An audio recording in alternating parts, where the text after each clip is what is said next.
move the little button to record. So Yeah, hi. Hi. You're on the Marketing Lab.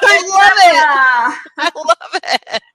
And every time I come on and do my show on Fridays, I'm always excited because the guests that I've been having are usually people that I might have connected with first on LinkedIn, on Twitter, on Facebook. And today's guest is no exception. However, what happened with Viveka and myself is several of our colleagues are in common.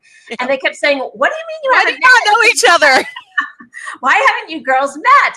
So I had the honor of finally meeting Viveka in person at a social media event. Yeah. At your book launch. And that was my next thing. After your book launch, that's right. Then you honored me at my book launch. I'm Debra Jason, by the way, and I'm the author of Millionaire Marketing. Wait, I have it. Wait, let me get it. I have it over here. If she doesn't fall off her chair. I know. Oh, crap. I had it right here. Oh, everything's falling. Okay, never mind. I do have it, I promise. So Viveka is a great blood shot just then. Oh, here it is. It was on the wrong side. That's why. Oh, you see? It's reversed. So there's my book. See? And with the gold shoestring. Brilliant. And I'm actually like reading it because you can see I've actually got. Oh, awesome. I think that's exactly. Well, let me introduce my guest, by the way. I think I have to point that way. I know. It's like. This is Viveka von Rosen, and Viveka has a reputation here as the LinkedIn expert. So, Viveka, other than being the LinkedIn expert, what do you want people to know about you and who you are? I only do LinkedIn. I have no life. It's just LinkedIn, nothing but LinkedIn. No, I don't know. I'm a strong advocate for, men and women in business, but I align with women because I am one. I am one. Very aligned with entrepreneurs and entrepreneurial success. Even though I'm the LinkedIn expert because I got the name first. You won't hear me just like going, LinkedIn's the best. It's awesome. You will get honest opinions from me. Yes. Probably a little too honest recently. So I'm going to actually try and be more positive about that.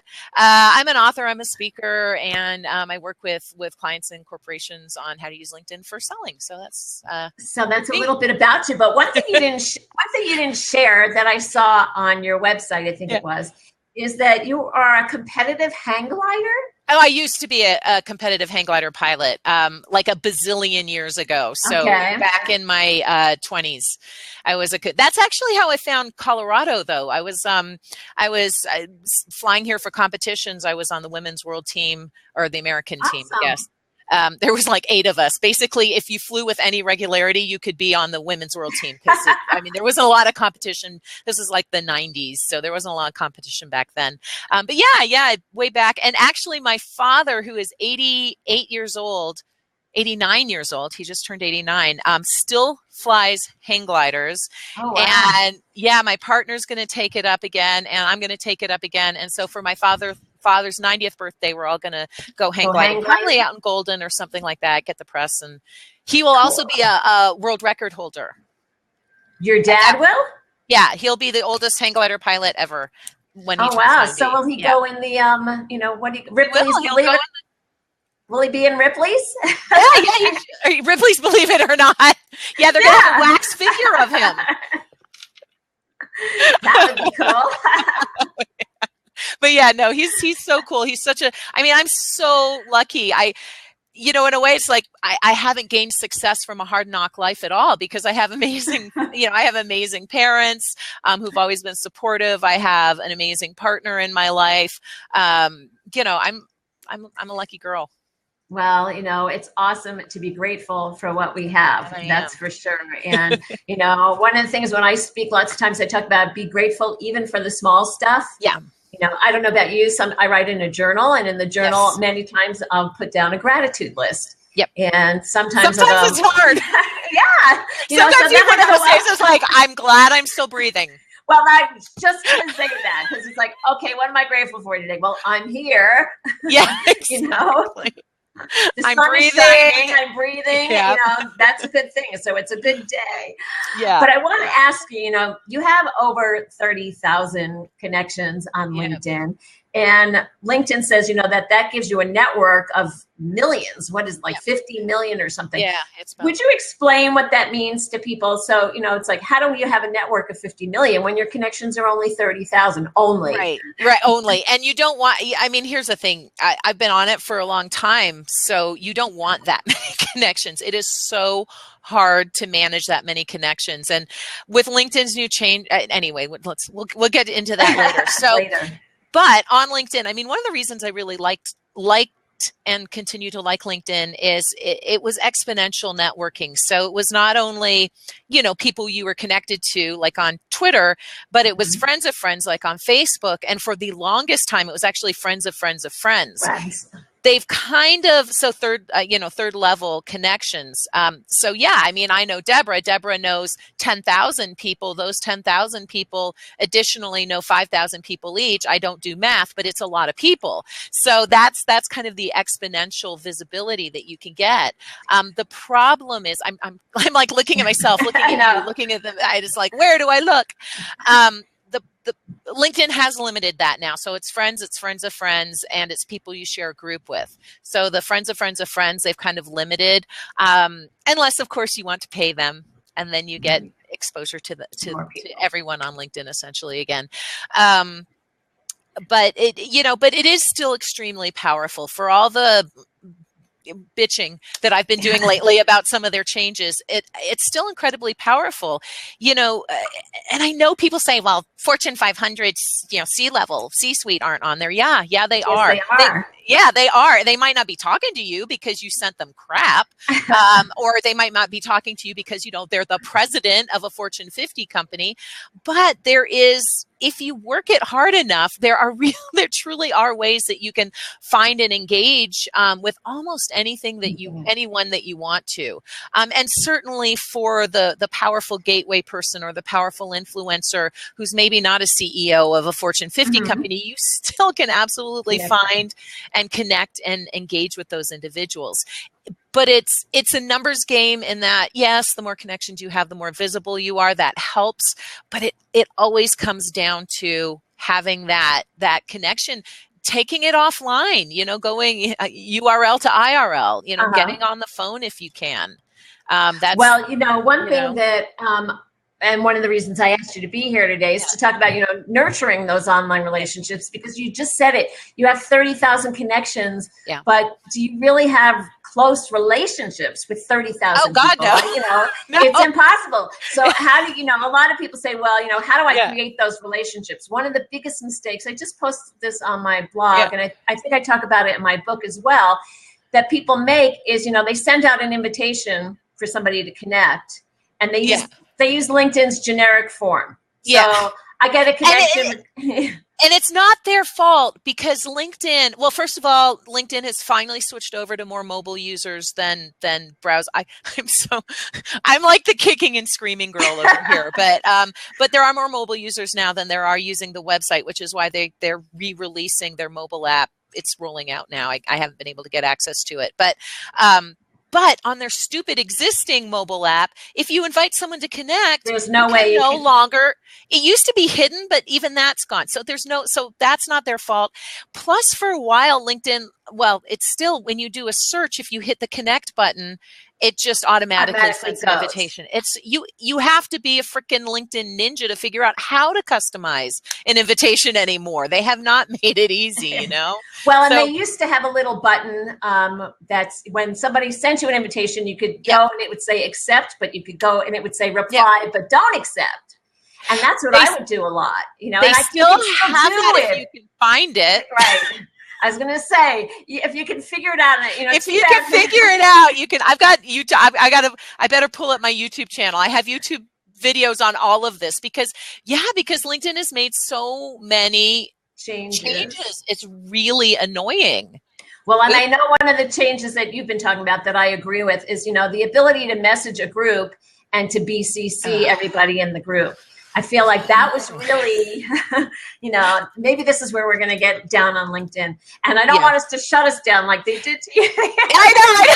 Yeah, they shut down my Blab. No, That's conspiracy theory. We don't know that it was LinkedIn who shut down our Blab. It was just such a popular Blab. And apparently it was all of Blab. It wasn't just our Blab.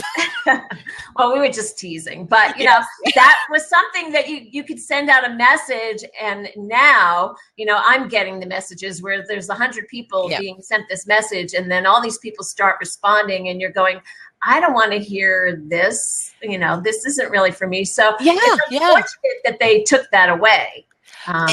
It is. I have a third-party app that I use. Hey, Andy. I have a third-party app that I use now because of that. I mean, the two things that really bother me about the new Messenger, and the thing is, I don't know why LinkedIn got rid of. Well, at the BCC, they probably got rid of because some people were using it for evil and spamming folks. But now they just spam people blatantly with the group message. So, but why did they take away the ability to filter the inbox from sent and received? Right. Now, it's only the super user that, I mean, if you're only getting like 2 messages a week on LinkedIn, then it's no big deal, right? But for the super user, for the people who are actually using the tool, oh my gosh, what a nightmare. I mean, it's hard to manage it. Yeah. So let me ask you this, because you probably get a lot more invitations than I do. But, you know, when I speak about LinkedIn, people say, you know, Debra, I get these connections to request, you know, to invite, and I don't know the person. Right. So I just ignore it. My theory is not to ignore it. No. You know, my theory is go see who that person is. Exactly. You know, see if that's and then ignore them. Well, and then you might. Right. You know, I mean, you know, I don't know about you, but one of the things I've done is I do reply, but I don't accept. And then I see, do they respond? Yeah. Do they want to engage? You know, do they want to have a conversation? Yeah. So what's your take on that? You know, do you feel absolutely the same? I have 2 theories. You know, one theory is if they don't respond, is that they're really not using LinkedIn that much. Yeah. Or the other one is they're trying to just build numbers and hitting connect. You know, which is unfortunate because I think there are some valuable relationships that could come out of it if they would engage. If they would just engage, that's exactly. Which again, I don't understand why LinkedIn made the reply don't accept so difficult, because for a while I was like accepting and then going to reply, and that doesn't show up in your messaging box. Right. So you're like, oh, what was their name again? No, you're absolutely right. You know, when I first started out on LinkedIn, I was a LinkedIn open networker, because there was like 12 million people by the time I was really active on it. So, I mean, you could potentially almost connect with everyone. Now, obviously, there's probably as many spammers as there are real people. So it's, you know, you definitely do not want to accept everyone who invites you to connect. Right. It's a good idea to look at their profile anyway, because then it shows up that you viewed their profile, so they'll know you're active. And if they're actively using LinkedIn, it's one of your, you know, touches of building that know, like, and trust factor. So yeah, and my criteria is if you are a good prospect for me, or your audience is a good prospect for me, or you're an influencer, or there's some way that we can be of service to each other. Right. You know, you might be a great vendor for me at some point, or I just know a lot of people who need people like you. So as long as there is the potential for business, whatever that looks like, and it's a real account and it's not it's not a spammer, then I'll accept the invitation. My challenge is, and so I do the same thing you do. If someone sends me a personalized message, I almost always just accept it, because, you know, if you're going to take that kind of an effort. Yeah, especially if you can figure out how to use LinkedIn to do that. So I'll almost always just accept that. I'm at my 30,000 people, so my poor assistant, God, it's got to be the worst job in the world. She goes through and I'm just seeing if she's not on today. She's awesome. She's the best. Yeah, she'll go through and like delete 200, 300, 400 people a month just so I can accept new people in. So a lot of the times I'll send a message that basically says, hey, I'm at my 30,000 limit. Tell me why you want to connect. You know, did we meet each other, or do you need to learn something from me? Tell me why you want to connect. And then I'll absolutely go in and accept you. And like you said, if they don't respond, then I would have wasted one of my connections on them. So yeah. You know, and I do a similar thing. I actually say, you know, were you referred to me by somebody? Yep. You know, or were you just searching LinkedIn and my picture happened to pop up? And sometimes people will say, yeah, your picture just popped up. You looked interesting. And most of the time, we do start a conversation a handful of times. And this is what I think some people are worried about. A handful of times I'll accept, and then they'll start to send me sales pitches. Oh, God. And actually, once I got a dating request. I know. Now, why didn't that go viral like Charlotte's did, right? I mean, come on. Any news is good news. Oh, right? Well, and this guy was like, hey, I'm a dad. I have a 17-year-old. I need a mother for my kid. And I'm like, what? Linkingup.com, baby. Right. I know. It's a new dating service. Yeah. But that actually brings me to one of my biggest pet peeves, although I'm probably going to end up breaking it just because I need to do a double opt-in again. But when people accept your invitation to connect on LinkedIn, they are not accepting to go onto your newsletter. Like, it drives me absolutely insane when someone invites me to connect, and the next thing I got a newsletter. And I know because I have a very unique email address. So I know it came from LinkedIn and nowhere else. Oh my gosh, that just... I will take the time to find out who did it, go back and block them. I have to say, this was probably, I don't know, 6, maybe more years ago. I did that, and it might have been Mari Smith. I'm not sure, where I put them on my newsletter list, and then she messaged me. You know, if it was Mari, she was very kind, and she's like, you know, did I sign up for your list? I don't remember doing that. And I said, oh, no, but you connected with me. And that's how I learned. You know, it was like, okay, that's not cool. That's not cool. I stopped doing it right away. You know, but to direct people to your website, have them opt in for something free, that's a whole different thing. Yeah, I think that's fine. And that's one of the things I do. But you're right. I give them all to use a Sue Zimmerman. I send them a shit ton of excellent free content. And then exactly. And then they can sign up if they want to for my, but you don't just port them into your newsletter. Absolutely not. Yeah. That's, etiquette, LinkedIn etiquette. And, here's a question for you, because I've heard you say this a couple of times, is that you no longer consider LinkedIn a social media site. You want to explain that to people? What do you, what do you call it instead? Yeah, it's a business tool. There you go. It's a business tool. It's a marketing tool. It's a sales tool. It's a CRM. It's an inbox. Well, it's barely an inbox anymore. But, it is a business tool. First of all, the reason I say that's because I was on LinkedIn before there was social media. So we didn't know, that was before Facebook. So number one, it was a business tool to me always. Number two, the social aspects of it, the groups are kind of meh. I think the new group changes are, I'm hopeful that the new group changes are actually going to increase the interactivity and turn it back into a social network. The timeline, I don't know. Does anyone look at it? I guess some people do, because, I do get some shares and likes and comments, but 30,000, well, actually 33,000 followers, and not a ton of activity. I get a lot more activity on Twitter on that stream. So the social aspects are secondary to me.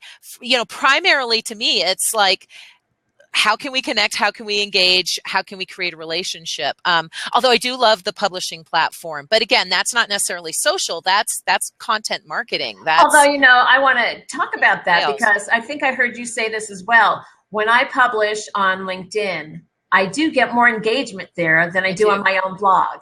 I do. Yeah. And I think one of the big reasons for that is, well, first of all, if you're opening up a publisher post, you're committing to at least 5 to 10 minutes, right? So on an update, you might view at it. It might go through your timeline, but you might not even commit to the 30 seconds to click on that link. But if you're going to actually take the time to go find a post and click on the post in a person's profile, or if it shows up in your timeline, that you're making like a 5 to 10 minute commitment to read that.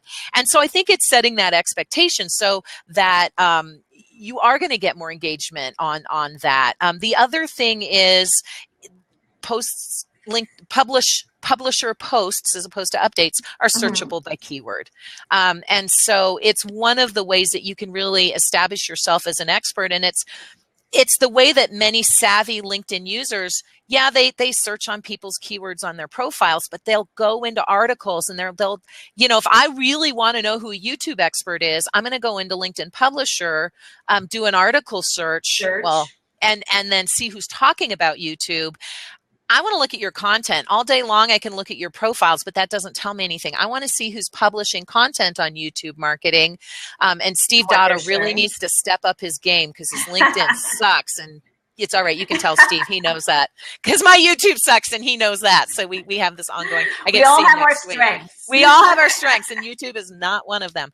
But for me, but yeah, so I can go in and I can see who's really excellent at YouTube. And then now I've got a better idea of who I want to engage before I ever even send an invitation to connect. So savvy social sellers and savvy social marketers are actually using Publisher to find their resources. I mean, it's for PR people, and I mean, it's really a phenomenal space. True. So I'm excited about it. I think they made a good move when they did that. And we have a question here. It's from IPF Warrior, who says, what are your thoughts on a big network on LinkedIn versus a smaller focused one? So a smaller strategic network is always going to be better in that you actually know what's going on. However, that smaller strategic network should be embedded within a bigger one. The reason my network is so big is visibility, bar none. And the other thing that I've noticed is if you are brand new to LinkedIn, like trying to build your network and become visible at all is almost impossible. Now, if you've been on LinkedIn for 3 to 5 years or longer, a lot of the restrictions are grandfathered out, I guess, as opposed to grandfathered in. You've got more you've got more ability to connect and to share and to see people and to be seen by people. So if you've been on LinkedIn for 3 years or more, I would encourage you to have a healthy network, but then you can have your smaller strategic network within that. You can manage that network by tagging. Is the best thing that you can do, really. You can use Sales Navigator if you've got a premium account, and that will help you manage your network too, which is what I'm doing now. So my Sales Navigator is actually my strategic network, and then there's general LinkedIn. Yeah. Well, let's talk about the tagging, because one of the beautiful things that I thought about tagging is that you could tag and then search the tag and then send a message. But now everyone sees that message, and I won't use that way. So I'll send. Okay, I'm going to give you my. Here, I'll put it in there right now. So this is my secret weapon. I just hate that I have to pay for something that used to be free. So I use LinMail Pro, which allows you to do that. And not only does it allow you to send a private message, but it'll customize it. So I can go to that group. I can check off all those or that tagged group. I can check off all those names, and then I can use LinMail Pro to send personal private messages to each of those people. But yeah, now I have to pay for something that was free 2 weeks ago. So that's kind of irritating to me. The other thing is, use Texter or some kind of text expansion tool. So it doesn't take that long to hit send message, or to have your assistant do it. Oh, you mean so like copy and paste? And yeah, exactly. Yeah, exactly. So there's still ways of using it, but that was a big hit because that was like my super secret ninja awesome sales generator, top of mind awareness ninja trick. And now unless you pay for it, it's pretty much you can't do it. You can't do it. Well, let's talk about, some of the apps that you use. I was, on my phone, for example, I know you really like the new phone app for groups. For groups, yeah, really like it. But I don't, as we were talking about earlier, I don't think connecting via your phone works because they send out that generic message. I wonder if I can have some favorite apps on the phone for LinkedIn. Yeah. So, and VentureBeat, I'm just, let me see if I can find that. I should have pulled up all of these ahead of time. VentureBeat has a really good article. Let me see. Nope, that one's late. I'll find it. VentureBeat has a really good article on the new app that's coming out. So the new app, I would hope, would have the customized messaging, but there's a lot of really cool stuff that's going to be with the new app. So we'll see. it's better than it was, but there are definitely some limitations. Love the Groups app because it allows for engagement. I just realized there's actually a Sales Navigator app, so I've downloaded that. Haven't used it too much yet. I like the Connected app. The Connected app is, kind of corresponds with LinkedIn's free CRM, which is called Connected. Right. And so that allows you to, like, if you're driving to, like, I'm driving to meet you, and obviously I would know what you look like because you're everywhere. But let's just say you weren't everywhere. I'm driving to meet you, and it feels like a first date when you're walking into Starbucks to meet someone for the first time, right? And so the Connected app would actually, because we're connected on LinkedIn, would like pop up a picture of you and let me know when we're meeting, and I could get access to our communications. So that's kind of cool. That's a nifty little, and it's free. Yeah, I haven't used it. I have it on my phone, and I've looked at it once or twice, and I'm like, well, this just looks like it's showing me whose birthday is today. Which, and there's that. Yeah. Which I do respond to that, Right. So thank you for bringing that up, because I've already had 3 clients who have made, like, one client did a $3 million deal. $3 million deal that was instigated in saying, congratulations on your new job. Oh, wow. Yeah. I mean, so, congratulations on your new job. Oh my gosh, how have you been doing? Let's do lunch. What are you doing now? I'm doing this. Oh my God, I just heard of an RFP that'd be perfect for you. She filled out the RFP and won a $3 million contract job with the Canadian government. So, awesome. Boy, I bet she's glad she said, congrats on your new job. So it's what I love about mobile is that it's really good for those in-between times. I said this yesterday, standing in line on the subway, if you commute, like, there are, not when you're driving, but if you're sitting in a car, if you use Uber. So there's a lot of opportunity, or Lyft. If you've got, there's a lot of opportunity there to in the between times, do the little things that you never know could lead to immense business. Things. Yeah. Well, we have a couple of comments going in here. My good friend Ellen Finkelstein is on here, and she was talking about, she's upset that they took away the promotions tab. And Andy is saying, well, the promotions tab was, people just selling and pitching. And so what's your take on that? I don't, I found like once or twice I put something in a promotions tab when I put together a copywriting program. But I don't know that people really saw it, because I think everybody ignored it. So one of the things, most people ignored it. I was super impressed with Miles Austin, he had a bunch of groups, and in his group, his promotions tab was almost like a Groupon. So he said, you can put things in the promotion tab as long as you give a special discount to everyone in the group. Everybody there. Yeah. So the promotions tab, like, people were going there. It was like LinkedIn Living Social, right? So people were actually going there and using the promotions, and it actually propagated a fair amount of content. My concern without having a promotions tab is that all that junk goes into the main timeline. To the main discussions. Yeah. And into the discussions, or into the discussion. timeline? Well, I'm sorry. Because nothing goes into the timeline. Everything's private. Yeah. The timeline, group messages in your timeline, that's gone. Or public open group messages are gone forever in groups. So, so my concern is that for a while, at least, a lot of that spam is going to make it into the now it's called the conversation. I have to get all my languaging right, because LinkedIn keeps changing it. So now it's the conversation. So that's a concern. We'll see. We'll see. The thing is, now you can only get into a group if you request to join and are accepted, or if someone invites you. So also the days of willy-nilly people just joining groups to get access, A, you can't get access, and B, you can't really, it's much harder to message people, because they got rid of the ability to sort and search on specific keywords or specific people within a group too. So, which is a real drag, because sometimes I've gone into groups and go, I think Vivek is in here, I want to find her, and it's like, if it's a huge group, then it makes it a challenge to track them down. But I find that when I go to my LinkedIn profile right now and I search groups, I don't think they've shifted me yet, because I'm still getting a little message saying that you still have the ability. Yeah. So you will know you have the new groups when you get the new look, which I'll also put a link in there, that light blue look. I like, I'm like, really? Alrighty, guys. And I don't know. I got all blurry there for a second. I get it. They want everything to look uniform. They want their new mobile app to look uniform. They want their groups app to look uniform with their web presence. But I liked the old look more. The old. Yeah, I did.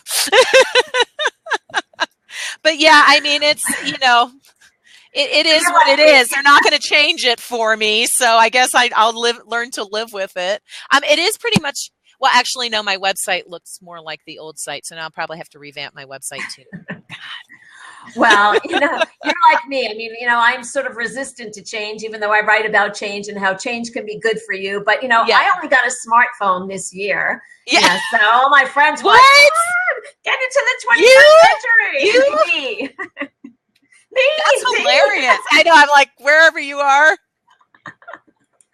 So, yeah. That's hilarious.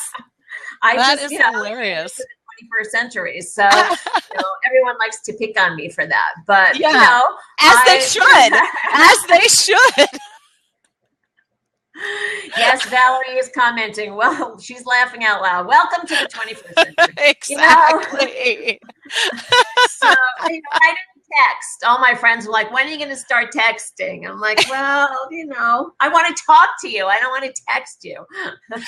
But like talking to people is the new black, right? That's it's like print is the new. Yes, it's like, oh my God, actually use a phone to talk to. But that's what's differentiating. That is what is differentiating nowadays good salespeople from bad ones. Is good ones will just do social selling without the added old school of actually picking up the phone and talking to people. Because I can guarantee you, it takes a lot to get me to even try. Because I get free offers to do like $1,000 a month stuff. So why would I look at something and even pay for it? But yeah, you get on the phone with me and you can, and if you can convince me that it's useful, I'll invest. Yeah, absolutely. But you pretty much have to get on phone with me, which good luck with that. My calendar's a nightmare, but anyway. Well, one of my colleagues is on here and she knows I'm talking about my smartphone, but I also have like the old version of Microsoft Office and PowerPoint and all those things. My computer is pretty old, so, and now I'm afraid, I'm a PC person. I'm not a Mac. Oh my God, Debra, what am I even doing talking to you? Well, okay. So let me bring somebody else on. Look at what she's managed to do with a crap computer and no phone. I mean, this is an amazing woman right here. So I'm on Chrome on a PC. I am using earbuds. I'm getting there slowly but surely. And you are on Blab. Well, that's what Fabrizio just said that. He's like, look, you caught up quickly. You went from a smartphone to Blab. And, I'm not on Meerkat. I'm not on Periscope. I'm not on Facebook Mentions. But what I like about Blab, and let's talk about this because it ties in with LinkedIn and what we've been talking about, is the engagement. Yeah. I get to see you face to face. People that are watching get to see us both as opposed to Google Hangouts where your picture goes in and out. Yeah. Woo, or, Periscope where it's like, a selfie. Exactly. Like, here I am, so watch me. I am so impressed. Like we got Sue actually in the chat in there. And I'm thrilled. Hi, Sue, because we've never met. Of course, it's another situation where we know all the same people, but Susie and I have never met. So thanks for being here. Yeah, you totally have to have her on. Yeah. Yeah, I'm opening up the seats. So, Andy wanted to get on earlier. So if you want to get on, jump on board. There's now an open seat. So feel free to, wherever it is. If it's there. I think it's down. I think for sure it's down.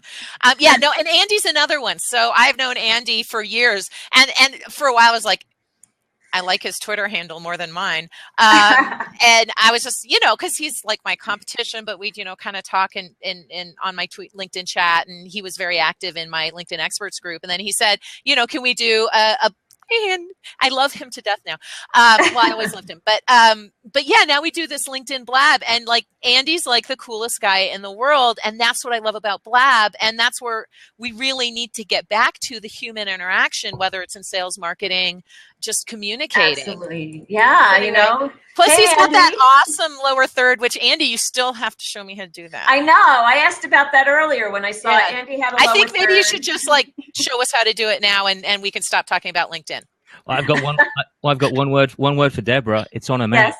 It's on It's a on a Mac. Mac. Oh no! That's more than one word. It's Manycam, right? It's it's CamTwist. Oh, Cam. I downloaded Manycam, but I couldn't figure it out. I couldn't figure it out. I thought I was smart, but I just it was our first official LinkedIn Blab that Andy and I did together, and I hosted it. I couldn't even get on it for the entire Blab. It was Andy and Bryn and Con, and I couldn't even get on it because Manycam had your Twist Cam or whatever had just booted done me something. out. So, yeah. yeah. I find, and actually one time I don't know if you know Darren Bentley. He has the Big Wig Nation podcast, and he was my guest. Yeah. And everyone could hear him and see him, but they could see me and they couldn't hear me. And it's like, hello, we're messing around with everything. And I think we had to get somebody from Blab to come on to help us figure it out. So, Blab is in beta. They're still switching and changing and doing things, but for the most part, it's pretty easy to use, which is, for me who just got a smartphone, I can click a button. That's hilarious. And it's probably not an iPhone either, is it? No, it is an iPhone. It is an iPhone. Okay, good for you. Yes. That was one of the topics I posted on Facebook. Should I do the iPhone? Should I do the Droid? What should I do? I think I weighed into that one. I did weigh into that one. So, and because I remember Ava Diamond was asking the same thing about, she was like considering moving over to Mac, and we're like, yes. And she's told me she does love her Mac. Yeah.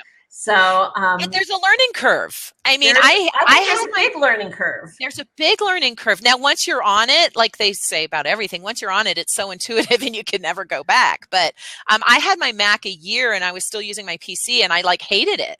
And the only reason I had it was for video editing, because back then you needed a Mac for video editing. You don't anymore. But, it had this $1,200 computer that I didn't use for a year. And then I finally got on it. And now everything I own is Mac, everything. Everything. Watch. I mean, everything.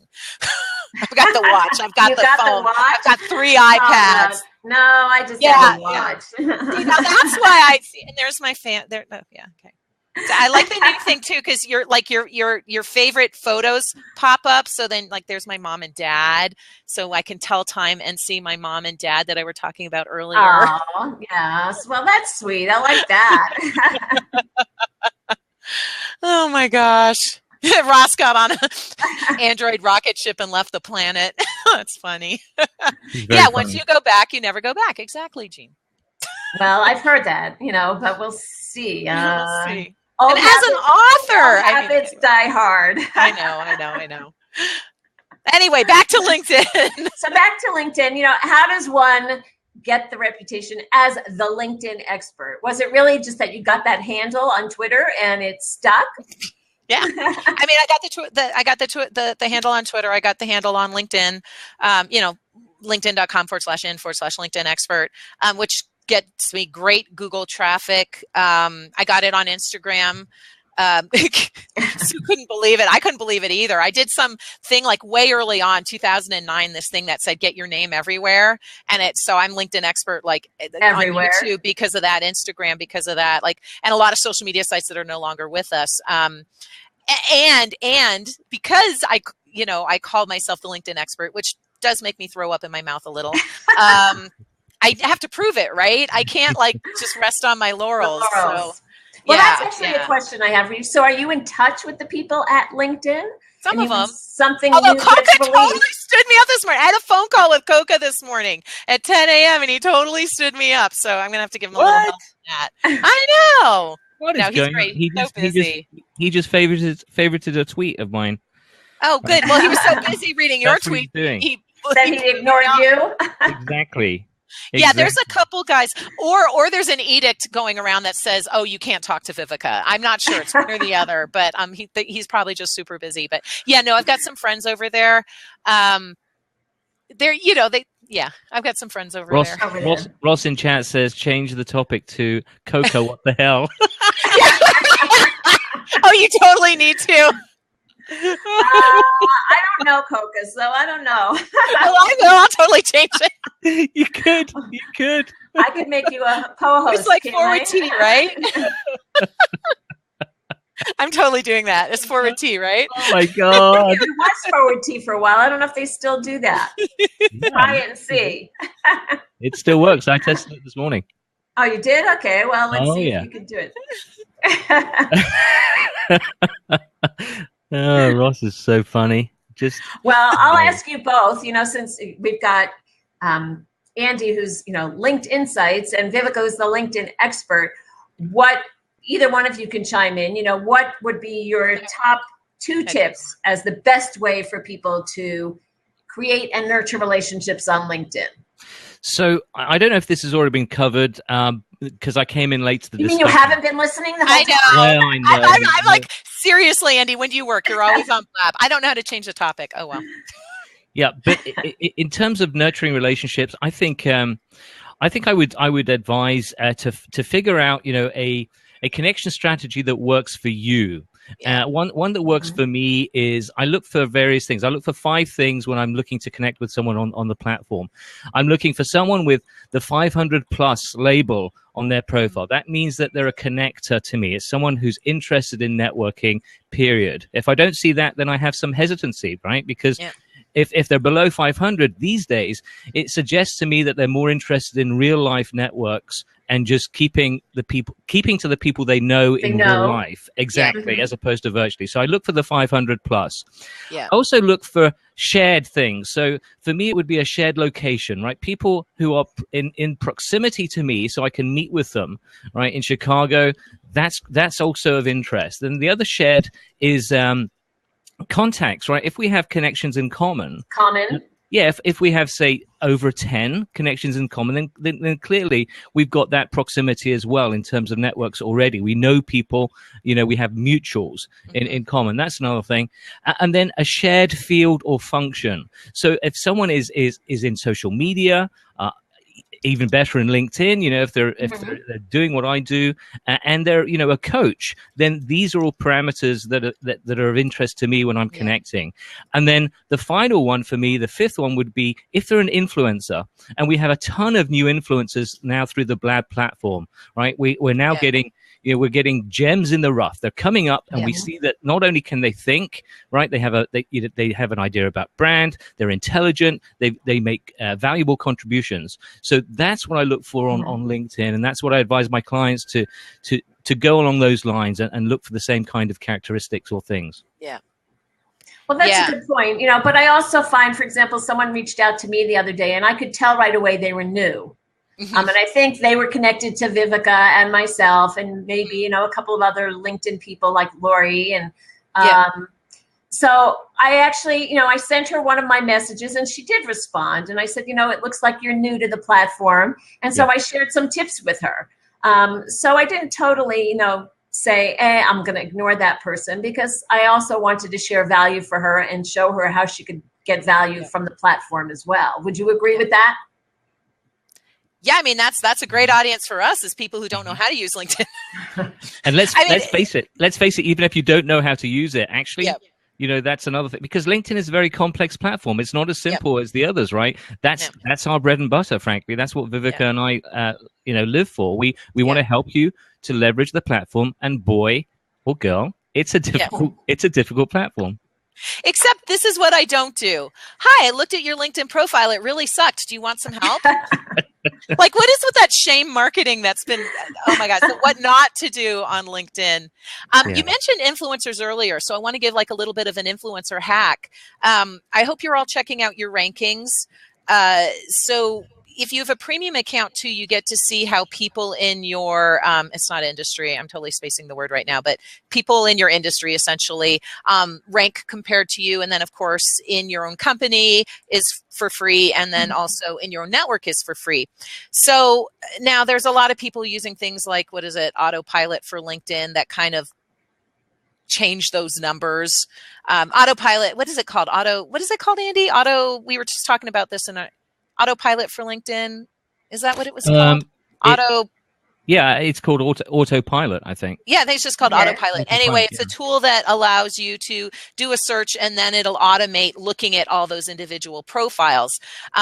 So people use that, get more profile views than you, which is why it's always good to go in and look and see if they really deserve being ranked higher than you. But the sour grapes there.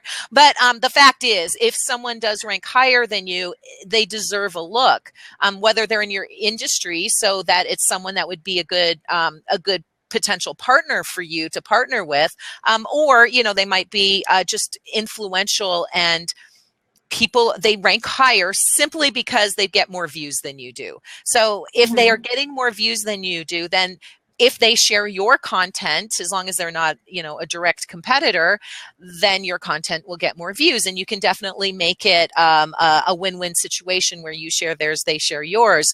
But it's absolutely worth looking at that list of people who rank higher than you and forging relationships with a few of them. And sometimes I just forget, like I have something to go out, and I'm like, oh my God, I mean, complete brain fart. I can't remember who I know who's really like influential.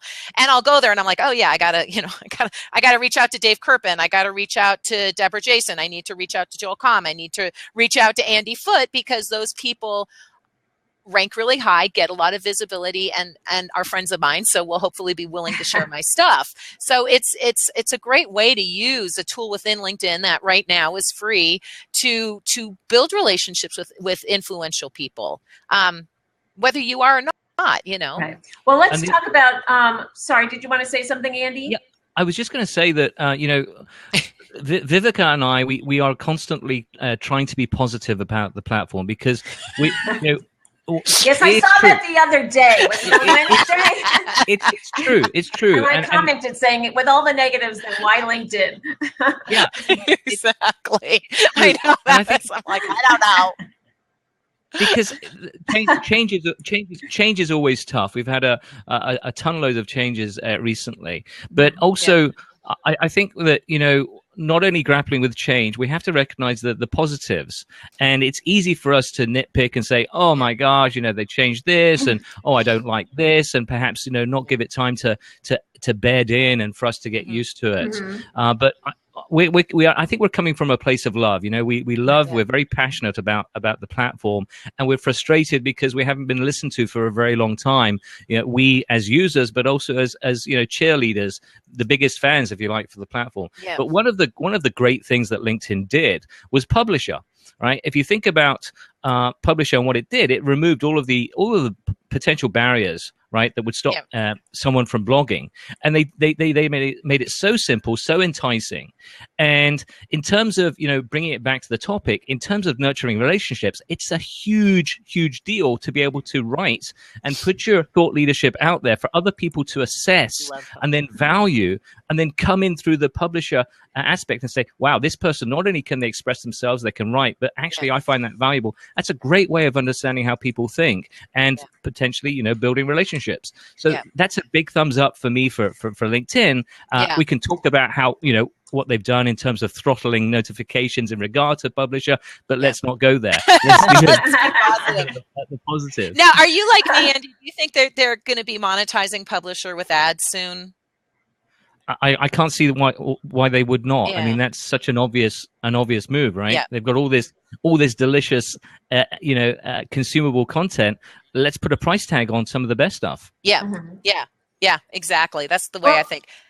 Here's a question, you know, talking about influencers, you know, what do you think of, you know, the social selling index that they have on LinkedIn versus something like Clout, which I don't know if anyone pays attention to Clout anymore either, but do you think it makes an impact or not? And are people paying attention to it? I think, okay, so it's like the third time I've answered this question, but different Blabs. Yeah, we just had a Blab. We just had a Blab on. Oh, you had did I miss that one? Yeah, you missed that one. Yeah, we literally just had a whole, I'll have to, did I do that Blab, or did you did that? I did that Blab, so I'll get the link for that one. Andy and I switch off because we travel a lot. I'll get them. So SSI, you know, who said, I think it's the Sales Navigator index score. I think really LinkedIn did it to get more people to look at Sales Navigator and buy it. But it's a litmus. It gives us a number to start with. So when I'm working with a client, we look at their SSI score. It's 48. Okay, we want to get you to at least a 60 or an 80. So in that way, it's, I think, good. I don't think it's accurate because I know Bryn, Bryn and I both have well, not low, but our lowest score is on insights, which is stupid. I mean, right? So it doesn't feel exactly accurate. Is that it's what not you're accurate? It's not accurate. But I think they grade on a bell curve is all I can think of. They compare us to Coca Sexton, and there you go. So anyway, it's a free tool. It's kind of good to have. Any kind of, as Andy's heard me say this before, any kind of analytic that I can get from LinkedIn, I'm good with. Yeah, is helpful. Like they took away the update analytics. I have no idea why they did that.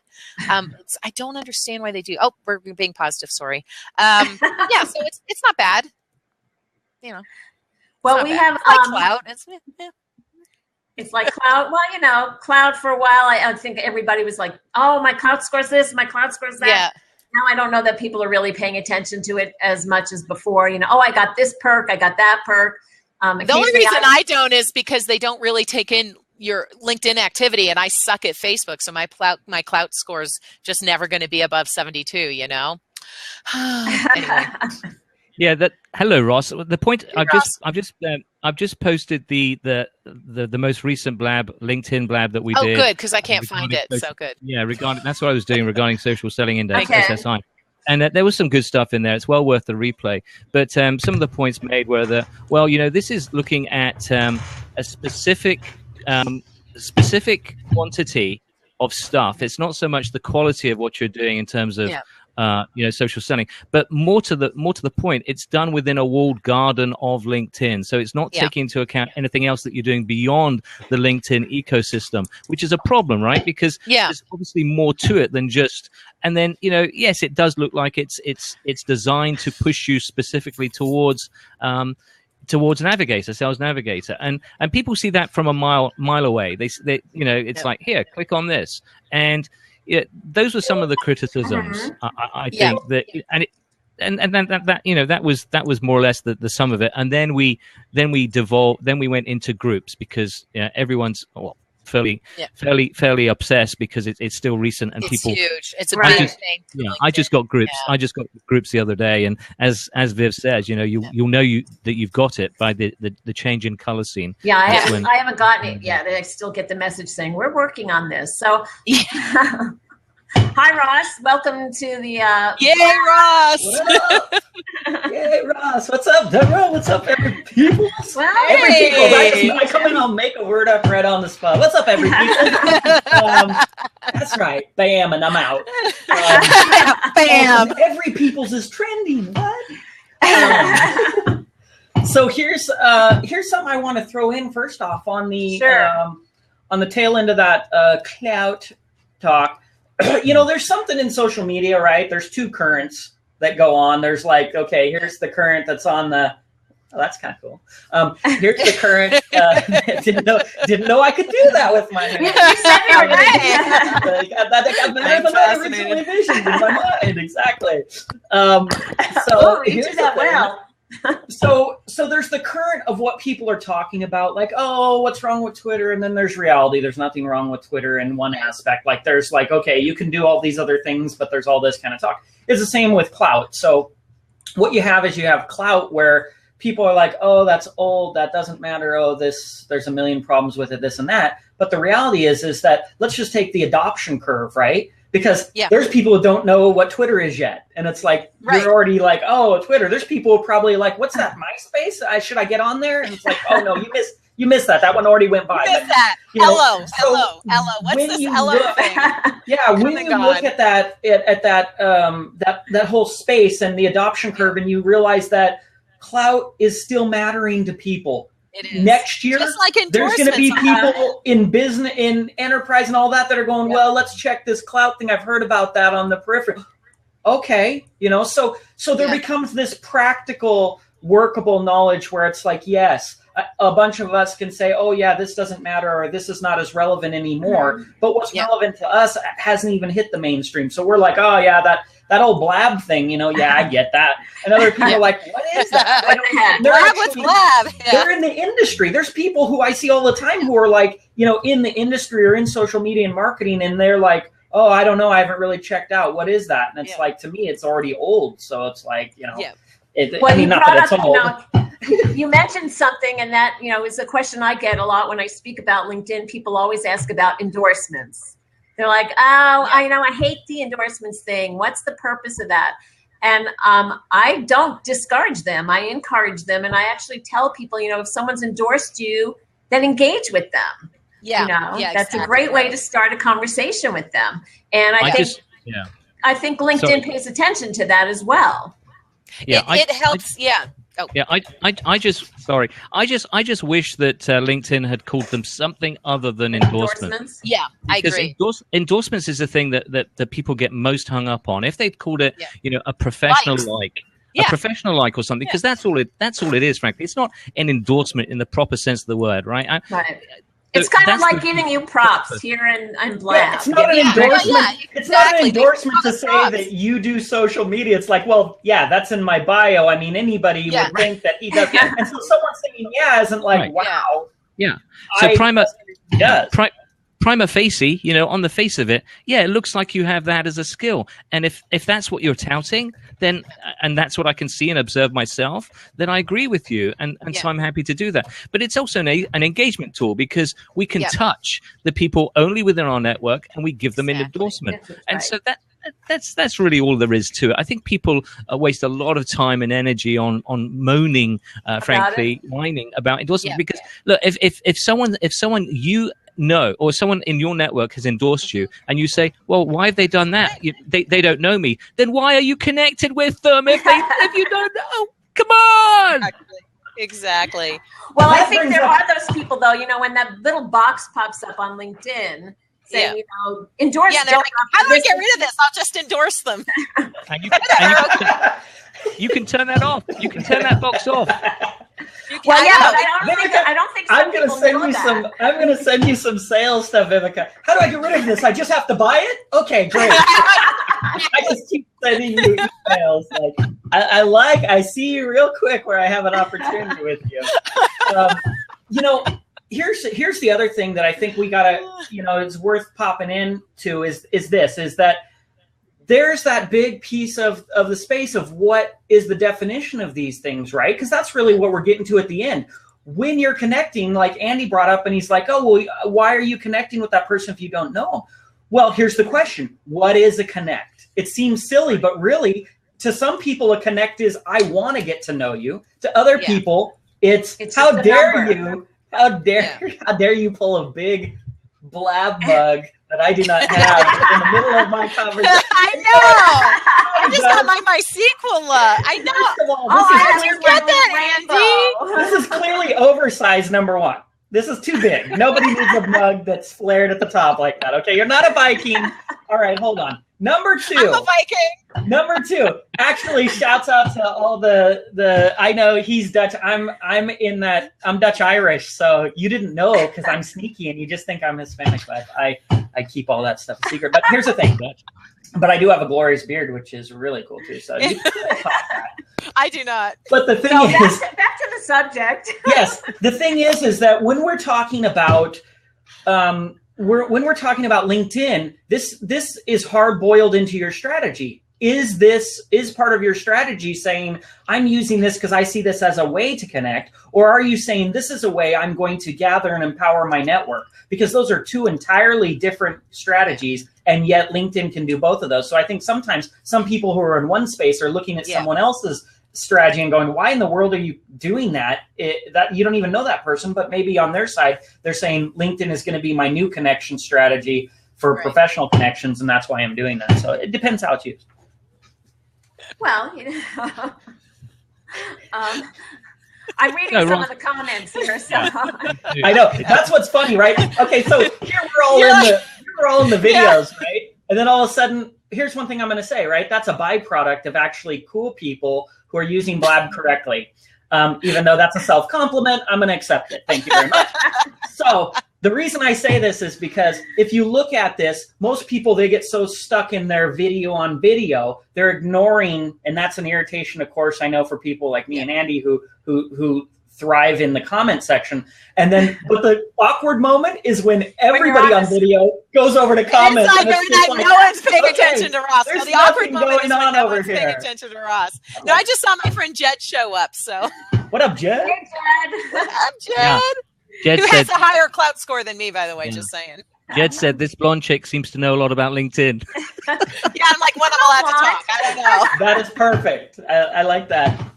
Actually, I would change your bio to that, Vivica. This blonde chick knows a lot about LinkedIn. I would seriously, and just ... mic drop. Yeah. Dot.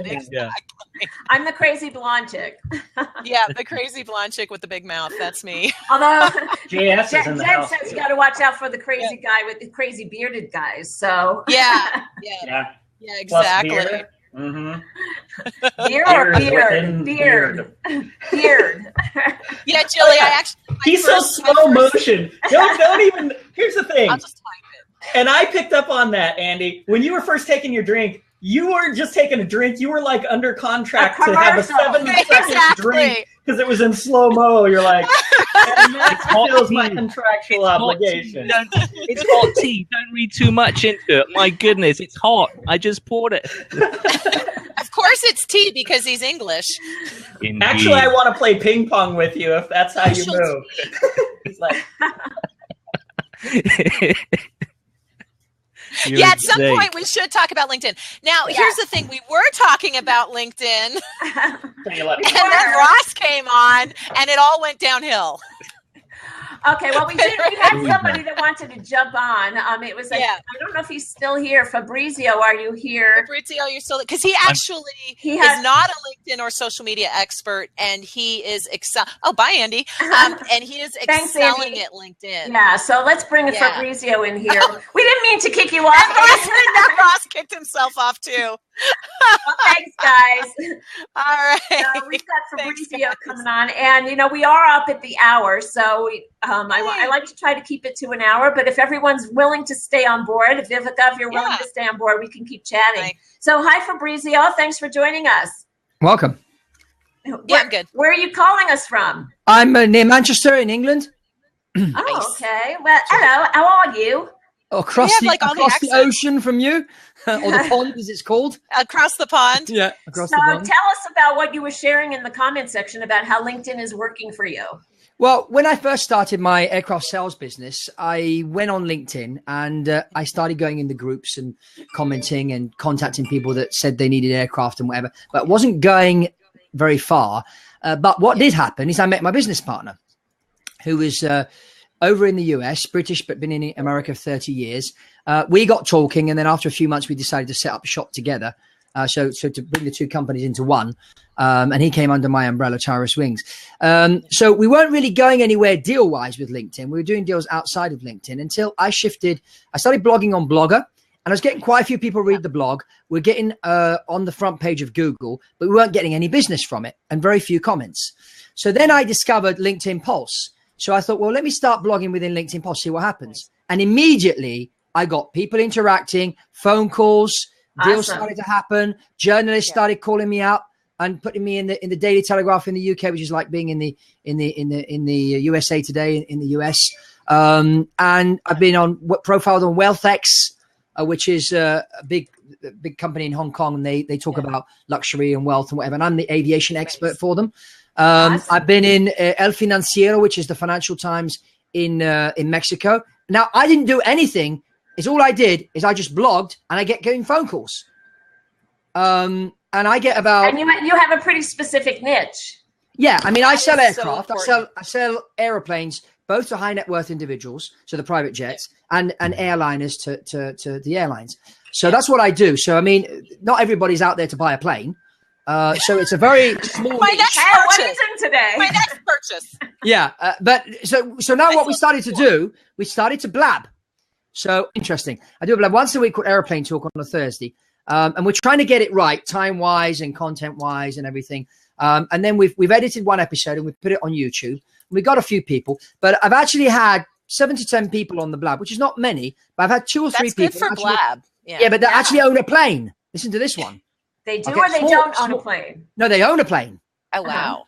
Yeah, See? not a jet. Well, one guy on there, I think he owns a private jet because the way the comments he was making, it sounded like to me he knew a bit too much just to be a guy that like reads about it in a magazine. Right. So anyway, and then of course the owners of Blab at some stage are going to need a jet, and hopefully they'll buy it from me. That's true. Seeing as I'm the only aviation guy on here so far, or at least as far as I know. So what I'm saying to everybody here is I'm not one of these LinkedIn social media experts. But, we do our bit on Facebook. We do our bit on LinkedIn. We do our bit on Twitter. And we do stuff on Google+. And we're starting to do stuff on YouTube. I also do a podcast show, which is business related. And that for me is a door opener. Yeah. And I've got a separate channel for that. But that helps us to get into some deals airplane wise. Because you meet people that can open doors for you. So that's what we're doing social media wise. And it's great because we're putting the word out there and then people are coming to us. I have a question for you. So first of all, publicly, will you let everyone know that you're willing to let me do a case study on you for my new program, which is on LinkedIn Publisher? Yeah. Okay, you heard it here. It's in writing. Okay. I've already emailed you. I've emailed you, by the way. Send me a Skype thing so we can do a Skype call next few days. Perfect. That's awesome. See, engagement, connections. That's already been done. Viveka, that's already been done 10 minutes ago. Exactly. See? I'm action man, so. So question for you. It is a very niche market. And I always say, niche markets are the best markets on LinkedIn, especially with publisher, because you really can establish yourself as an expert, which you have done. Now, most people are like, oh, but we're not getting 10,000 shares anymore. We're not getting, 100,000 views anymore. Because forget the number of people. And I'll tell you one thing. Thank you. Say it. Now, I've had some of my blogs, and you can go on my profile on LinkedIn and see it. Some have had 7,000 people read it. Okay. Yep. Some have had 1,000, some have had 200. But the one that had 323 had a billionaire ring me up. There we go. That's all it takes. Not his assistant. My mic drop. He rang me. Yeah. So again, don't think it's not a numbers game here, okay? It's a quality game, okay? Absolutely. So what you're doing here, and this is the way I see it. I mean, a lot of people go out there with a gun and they're hunting, hunt for the rabbit. Okay. Yep. Now my philosophy is different. You got to go out there with a net, okay? So you're going out with a boat and you build a really lovely net, okay? And then you know which part of the water to go into, and then you just put the net into the water and you wait for the big fish to come in, because you only need one fish. You don't need 5,000. Oh, I've had 7,500 people read my LinkedIn post this week. Right. Yeah. How much money did you make out of it? Nothing. Exactly. Right. I've had 3 people read mine, and I made the guy bought an airplane for $20 million, and I made $350,000 commission. That is a success story. That is more than I've ever made on one deal on LinkedIn. I can guarantee it. And by the way, all the single ladies listening to this Blab, pay attention to the people who are commenting on Fabrizio's false articles, because they're billionaires. Right. Well, not all of them, but you see, this is the other thing. A lot of people. This is interesting. When I go to all these business jet air shows and everything, and I talk to my so-called colleagues, right? And when they see I'm on social media, it's for kids. Yeah. They think that these rich billionaire people that you read on the Forbes list, that they're not on Twitter, they're not on Blab, they're not on LinkedIn. Well, guess what? As research has been done, 57% of the wealthiest people in the world are on here. Exactly. There could be one on here right now that's listening on the sidelines. One of these people at the top here. We don't know. Okay. Yep. So these people are out there. The reason why they make a lot of money is because they usually think different to the mainstream. That's right. And when I do public speaking, and I don't do much, I do about 4 or 5 speaking engagements a year. I was at Lancaster University before Christmas. Students over there wanted me to go and tell the story of Tyrus Wings. So I went up there and I was talking to the faculty of entrepreneurship.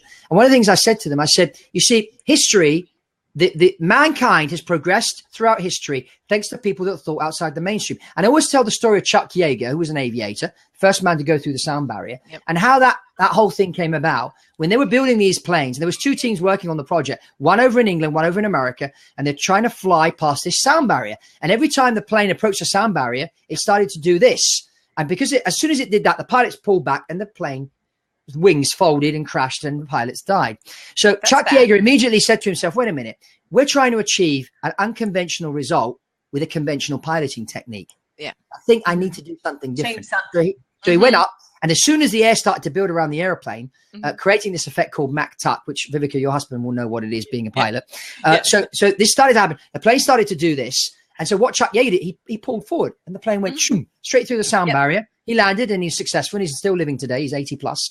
And he became the first man to go through the sound barrier. So what he did is he did something different. If you think of Elon Musk, you think of Steve Jobs, you think of all these people that have created these breakthroughs in history, it's because they did something different to the mainstream. So it's the same here on social media. So when my colleagues are saying to me, laughing at me because I'm spending all this time online, well, you know what they're doing? They get a phone, and this is a true story. This guy gets this phone call. Hi, I want to buy a plane. This guy's going on. He wants to buy this Boeing business jet. Okay? This guy I know is over in New York. He jumps on a plane, goes all the way to Geneva to meet this guy that's coming to look at the plane. He doesn't turn up. Of course not. Okay. Now, a few weeks later, another phone call. He jumps on a plane, goes all the way to Geneva, sitting there waiting. The guy doesn't turn up. This happens 3 times. Now, how much do you think how much money did it cost him to do this? Yeah.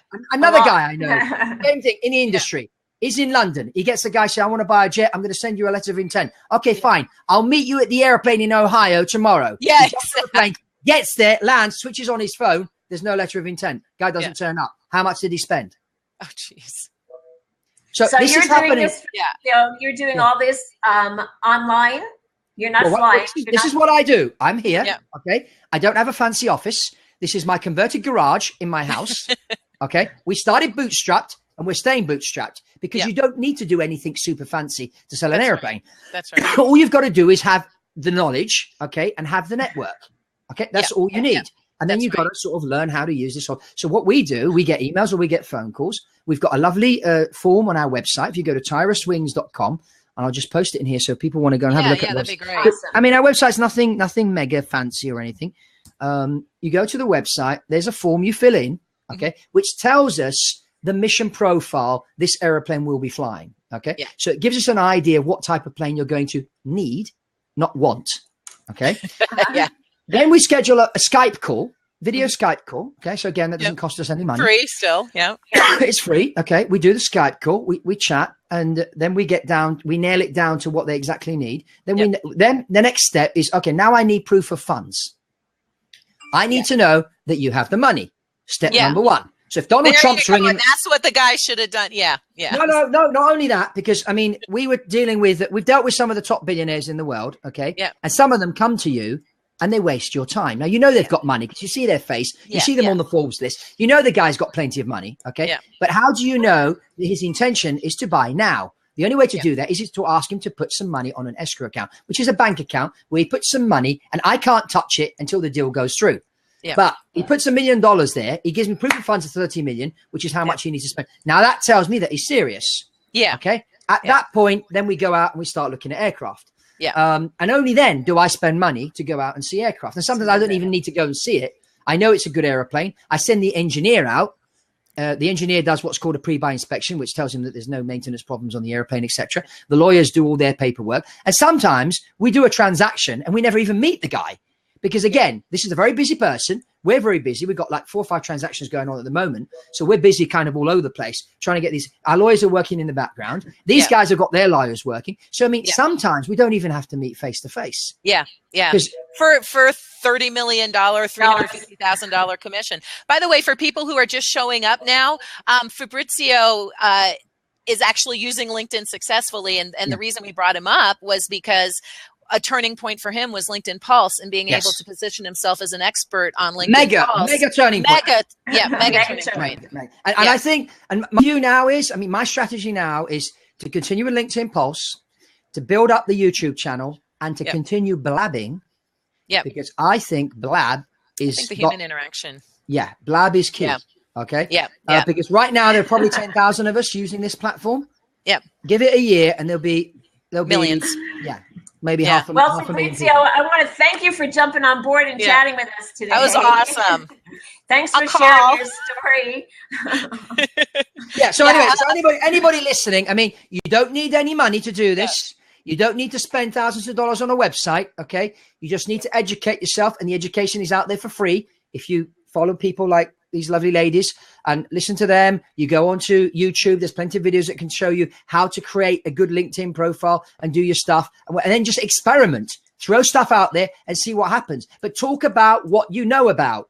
Don't try and be somebody else. Don't try and copy somebody else. Find your niche and then go for it. Thanks, Fabrizio. We appreciate it. We've got someone else who said he has a question. Gilbert, what, for me? Have a fabulous day. Thanks for joining us. Thank you so much. Hey. And we got Jed here. That's so cool. Yeah, Jed Record's here. And yes. Hey, we see your forehead. Oh, we see my forehead. Okay, well, there you are. Hey, how are you? I'm good. It's good to see you again. Yeah, you too. Well, actually, I just want you to know I have made literally hundreds of dollars from LinkedIn. Hundreds and hundreds of dollars from LinkedIn. Well, thank you for sharing that with us. Because that is a question that people say, is how do I monetize this? Yeah. So, what I do is I look at social media as one giant, great conversation. And so I'm not into collecting people, although, if they want to be LinkedIn with me, that's okay. But it's about the conversation. So actually, I do participate quite a bit in groups, and I shouldn't poo-poo it. I have had in my business, contracts are like $3,000 to $20,000, and I've gotten a few of those from people that I've either specifically met in LinkedIn groups or was acquaintanced with, and was able to develop a greater trust and understanding of one another through LinkedIn groups. So I think that's a great thing. And there's a ton of people actually on Blab that I've known for years and years, and it's just because of the intimacy of this platform, for example, that allows us to get to know each other better. There were a couple of things I wanted to, three things regarding LinkedIn that I was hoping to ask Viveka. Yep. And then one other thing that's not specific to LinkedIn. First, as a small business person or a contractor, I've noticed there's a tendency for some people to list individual contracts as jobs for the purposes of really getting a lot of keywords and key phrases in there, hoping that you'll pop up early in search. Right. I tend to be turned off when I look at a person's LinkedIn profile and see 44 pages of essentially contract work. Yeah. I don't know how you feel about that. I think that's a good point. Yeah, that's a really good point. And I think, and by the way, don't look at my profile because it's like 78 pages long, but I do that so I can show everything that you can possibly do on a profile. So yeah, part of it is exactly what you said, more keywords, more findability. I have to remind myself to go in and get rid of some of those older, less relevant projects. So I think as long as you can always put a listing of all the contract work you did under, the title of your company in experience, and just have a list there. That will show people that, but you are limited in terms of the number of characters you can use. You can put 1,000 character, or 2,000. They just upped it to 2,000 characters. Yeah, I think. So that's plenty of space, I think, for listing. I mean, you might not be able to go into detail of all the projects, and then put up the bigger projects, put up the kind of the quintessential products, put up the projects rather, where, people have name recognition of the company you worked with, or people have name recognition of the people you worked with. So I think it's good to have projects in there, but I think you're absolutely right. There's a lot of times when there's just,